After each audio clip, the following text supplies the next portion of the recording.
네, 오메가교회 황성은 목사입니다. 사실 저는 성전 건축에 대한 비전이 없었습니다.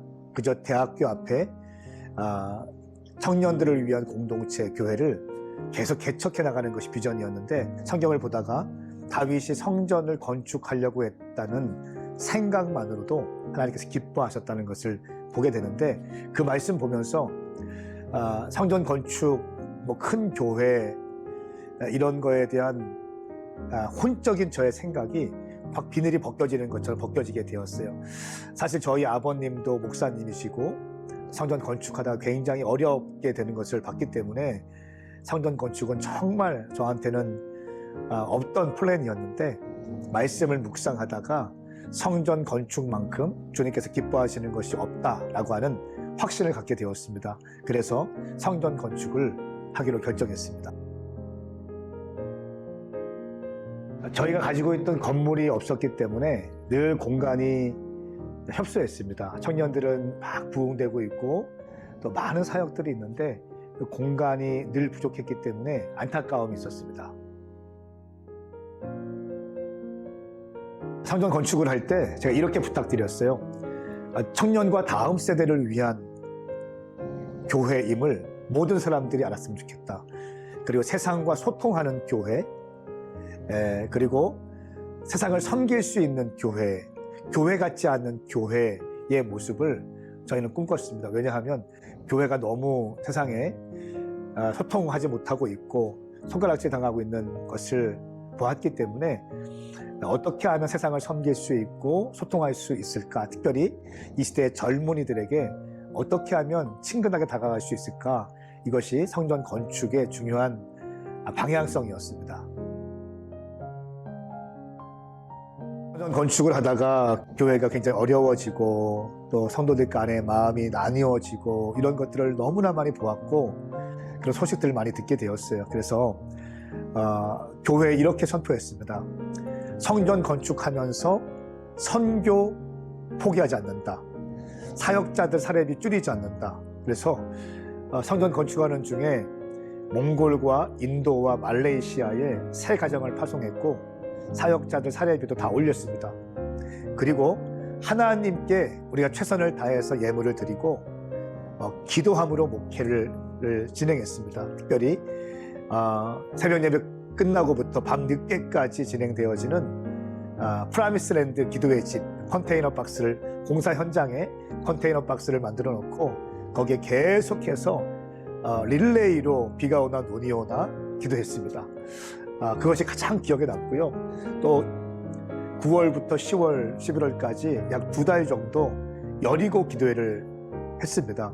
세계로 금단교회에서 배운 기도 운동인데 9시부터 새벽 5시까지 기도하고 성령과 기도하고 또 3시부터 5시까지는 전 성도가 성전 건축하는 현장을 7바퀴 돌면서 믿음의 행진과 기도를 했습니다.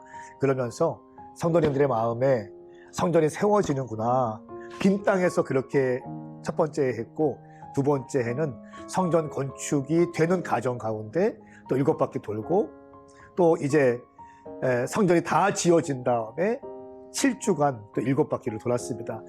이 성전이 지어진 다음에 어떻게 주님이 행하실 일이 있을까 기대하면서 돌게 되었는데요. 역시 프라미스랜드 컨테이너 박스에서 계속 기도가 올라갔고, 또 집중해서 새벽까지 기도하는 금요 철야가 있었고요.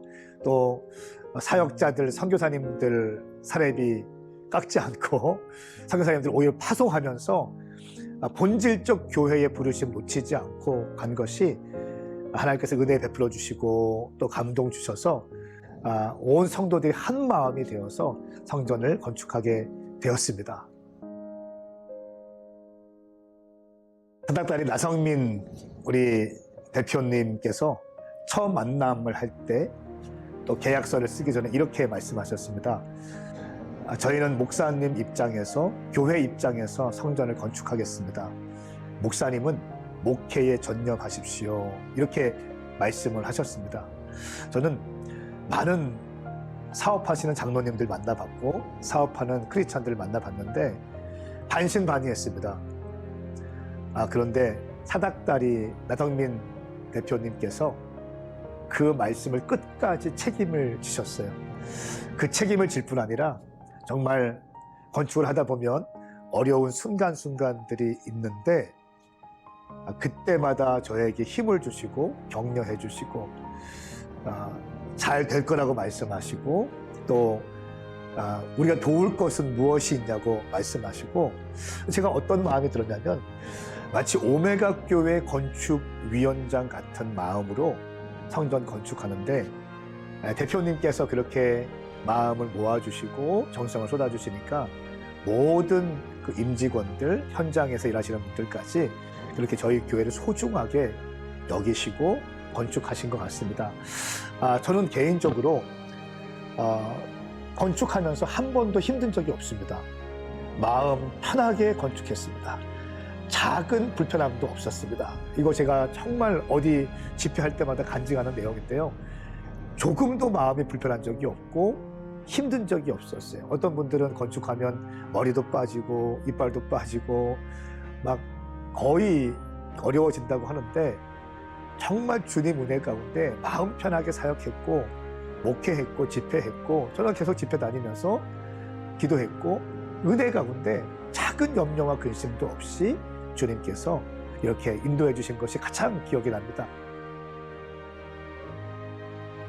예, 일단은 교회가 사이즈가 커지고 하면서 마음껏 섬길 수 있는 기회의 장들이 많이 열렸습니다. 문화 공연도 마음껏 할 수 있고 연극, 뮤지컬, 콘서트 또 지역 주민들을 섬길 수 있는 일들 기억에 남는 것은 건축을 한 다음에 가장 먼저 도안동, 저희가 섬기고 있는 지역이 도안동 지역인데 도안동 주민들과 어린아이들 초대해서 도안 서머 페스티벌을 했습니다. 여름에 워터파크를 주차장에 준비를 해서 누구든지 와서 쉴 수 있고 물놀이 할 수 있고 바자회를 준비하고 먹거리를 준비해서 지역사회를 섬긴 것이 기억에 남고요.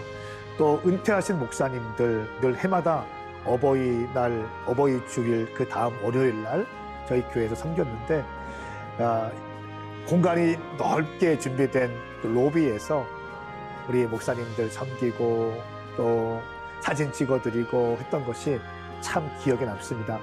역시 공간이 좀 좋고 잘 지어져서 어떤 일을 하든지 마음껏 섬길 수 있다는 것, 세상에 정말 빛으로 소금으로 존재할 수 있다는 것이 기억에 남습니다. 공간이 뭐가 그렇게 중요하냐 이렇게 생각을 많이 했는데 은혜 가운데 성전을 짓고 보니까 많은 섬김을 할 수 있고 배품을 할 수 있다는 것, 이것이 가장 큰 은혜가 있고요. 또 예배는 250석 있던 기존 성전에서 1000석이 넘는 공간으로 이제 와서 처음에는 좀 어색했습니다. 한 달 동안은 저도 어색하고 성도들도 어색하고 그런데 잘 준비된 이 예배 환경 가운데 넉넉한 예배 환경 가운데 예배하다 보니까 정말 많은 사람들도 오고 계시고 예배 가운데 임재도 있고 특별히 젊은이들이 좋아하는 LED 사운드 시스템들이 잘 구비되어서 예배에 더 집중할 수 있게 된 것 같습니다. 건축할 수 있으면 하면 좋은 것 같습니다. 중요한 것은 목회자님의 응답 가운데 시작하는 것이 가장 중요하다고 봅니다. 그리고 또 한 가지는 성전 건축을 하기로 결정했다면 회사를 선정하는 것, 설계사를 선정하는 것, 시공사를 선정하는 것 정말 중요하다고 보는데 저는 너무너무 감사한 것이 사닥다리를 만난 것이 정말 큰 축복입니다. 지금 제가 우리 성도들한테 이렇게 얘기합니다. 사닥다리가 아니었으면 우리는 건축하기 힘들었을 것이다. 이렇게 이야기하고 우리 건축위원들도 그렇게 더 고백하고 제가 우리 나 대표님 만나면 늘 밥 사고 싶고 고맙고 평생 은혜 잊지 않겠다 이렇게 말씀을 드릴 정도로 제 안에 성전 건축하면서 정말 큰 힘이 되어줬습니다. 돈을 벌기 위해 존재하는 회사라는 느낌보다 하나님의 교회가 이 땅에 잘 세워지기를 바라는 마음으로 존재하는 사닥다리 또 나성민 대표님의 만남은 저의 목회 가운데 가장 큰 축복 중에 하나라고 이야기할 수 있습니다. 저는 사닥다리를 강력하게 추천합니다.